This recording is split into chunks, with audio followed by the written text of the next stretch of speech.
Hey everyone, and welcome. Today, we're going to dive into a pretty fascinating idea.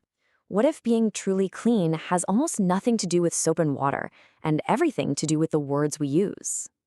So let me ask you, what does it actually mean to be clean?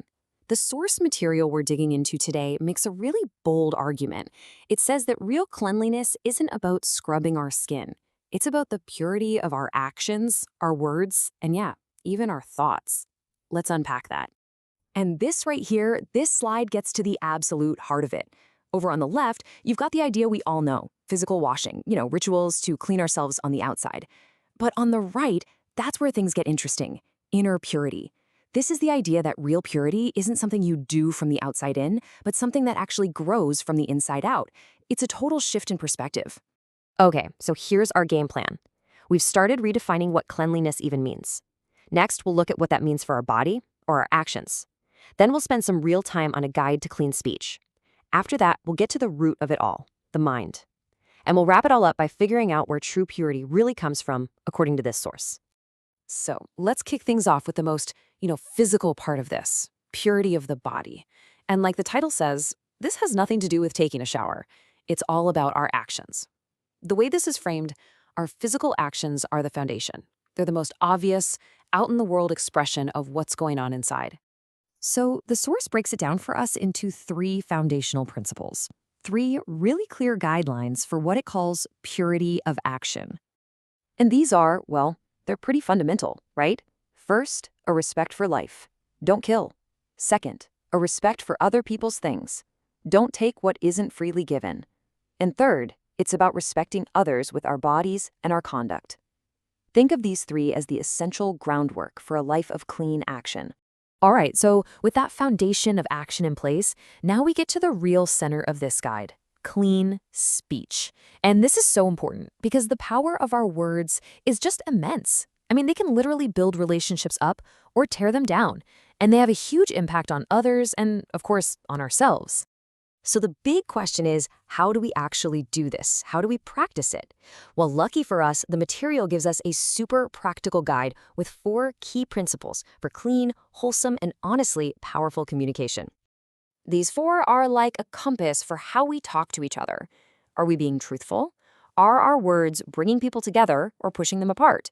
Are we being kind? And finally, is there a point to what we're saying? Let's break each one of these down. First up, and it sounds so simple, but it is the absolute bedrock of all of this, don't lie. Be truthful. I mean, without honesty, there's no trust, right?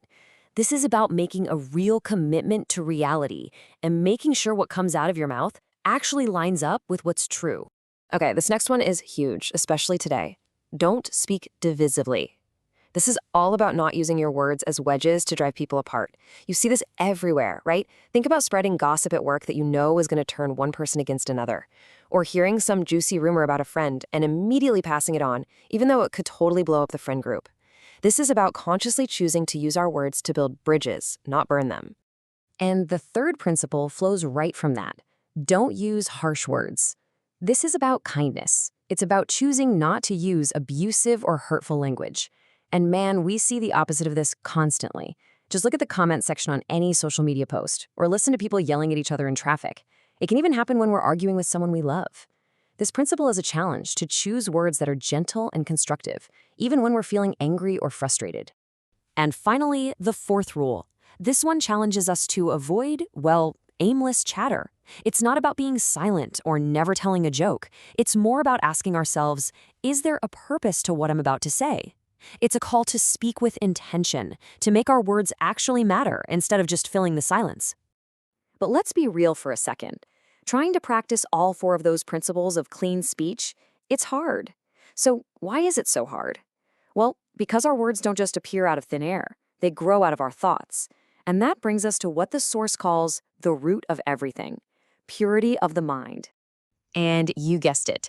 Just like with our actions and our speech, we're given 3 clear principles for cultivating a pure and clean mind. So these 3 are all about our inner world. The first is about avoiding obsessive craving, just getting totally fixated on something. The second is about actively letting go of ill will, that feeling of holding a grudge or wanting something bad to happen to someone. And the third is about rejecting any thoughts of cruelty or harm. These are presented as the internal seeds from which all those harmful words and actions actually grow. Okay, so we've looked at our actions, our speech, and our thoughts. We've covered a lot of ground. And now we get to the final and most crucial point. Where does all of this profound sense of cleanliness, where does it actually come from?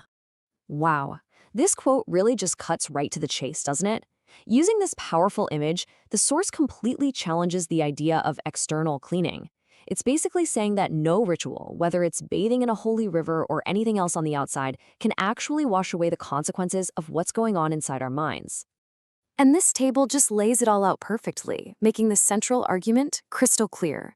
The path of internal purity, of consciously choosing our actions, our words, and our thoughts, is presented as being true and lasting.